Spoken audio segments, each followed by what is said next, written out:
करेंगे सूचना संग्रहण के स्वरूप के आधार पर जो असेसमेंट का वर्णन किया गया है उसका। इसको नेचर ऑफ इंफॉर्मेशन गेदर के भी नाम से जानते हैं।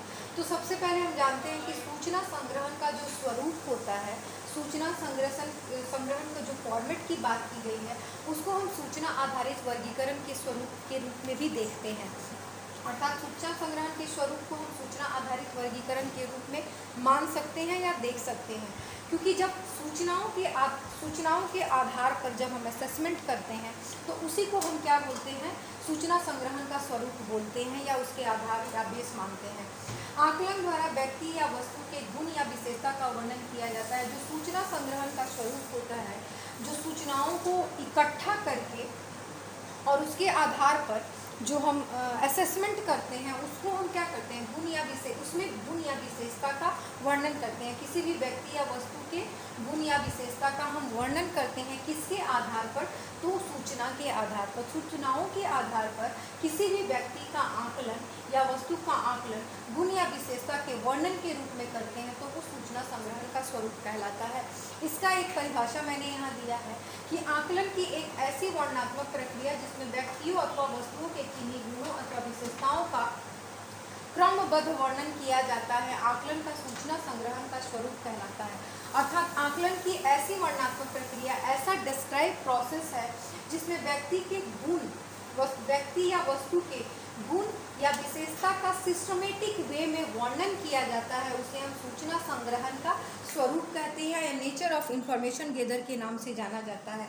अब जो नेचर ऑफ इंफॉर्मेशन गेदरिंग है या सूचना संग्रहण का स्वरूप है, तो चूंकि इसमें केवल सूचना की बात हो रही है, सूचना के आधार पर वर्गीकरण कर रहे हैं, तो सूचना के आधार पर जो वर्गीकरण करते हैं, जो उसके बाद उसका असेसमेंट करते हैं, तो उस असेसमेंट को हम दो भाग में डिवाइड करते हैं। पहला है गुणात्मक आकलन और दूसरा है मात्रात्मक आकलन। तो जो गुणात्मक आकलन है उसमें क्या करते हैं, गुणात्मक आकलन में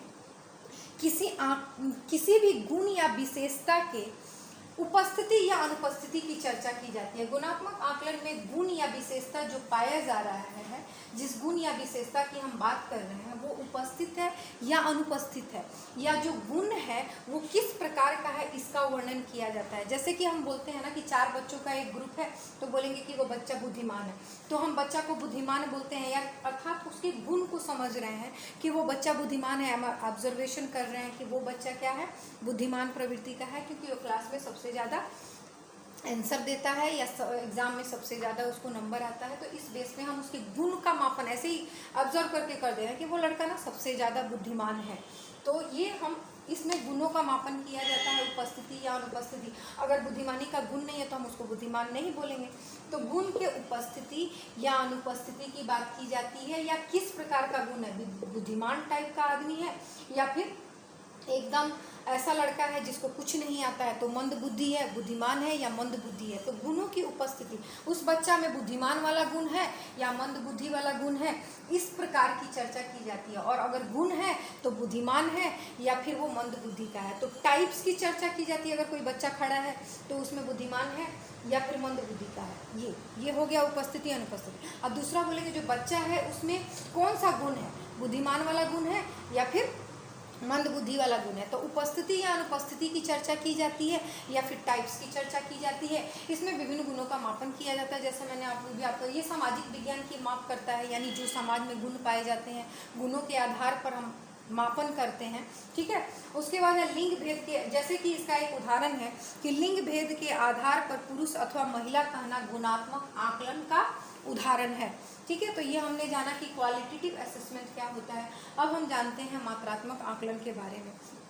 तो मात्रात्मक आकलन जो होता है भौतिक विज्ञान या परिणात्मक या संख्यात्मक आकलन के नाम से भी जाना जाता है, जिसकी भौतिक जगत में सत्ता हो, अर्थात भौतिक गुण की माप की जाती है, गुण या जो भी गुण या विशेषता है उसकी मात्रा जानी जाती है कि गुण या विशेषता की मात्रा कितनी है।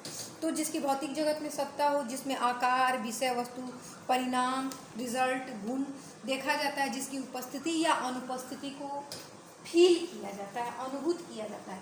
देखिए यहाँ ना जो गुण है, गुण या विशेषता है, उसका प्रकार जाना जाता है, उसकी उपस्थिति या अनुपस्थिति, लेकिन यहाँ पर जो गुण या विशेषता है उसकी मात्रा को अनुभूत किया जाता है, मात्रा को जाना जाता है कि वो मात्रा कितनी है।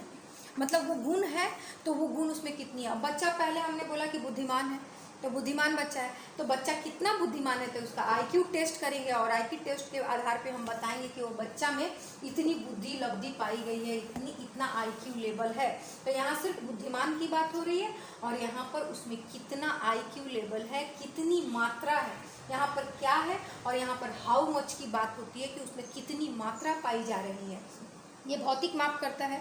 भौतिक माप हम ऐसे मापों को बोलते हैं जिसमें इकाइयों में हम माप सकते हैं, तो इसको हम इकाई में माप सकते हैं। और सामाजिक विज्ञान जो होता है उसमें क्या करते हैं, हम सामाजिक विज्ञान में जो यूज़ करते हैं गुण या विशेषता के आधार पे, उसको हम इकाई के रूप में व्यक्त नहीं कर सकते हैं, इसको इकाई के रूप में व्यक्त कर सकते हैं। यहाँ पर मैंने बताया है कि जैसे कि कुछ मापन की इकाई की आवश्यकता पड़ती है, जैसे कि मान लीजिए लंबाई है, दूरी है, क्षेत्रफल है, वजन है, आयतन है, 12 इंच है, 1 फुट है, इन सभी को हम क्या करते हैं, माप सकते हैं। तो ये मात्रात्मक आकलन है। तो आज हमने जाना कि सूचना संग्रहण के आधार पर असेसमेंट कितने प्रकार का होता है और सूचना संग्रहण का स्वरूप क्या होता है, उसका डेफिनेशन क्या होता है और ये कितने प्रकार के होते हैं, गुणात्मक आकलन और मात्रात्मक आकलन। इसी के साथ ये समाप्त होता है। Thank you so much.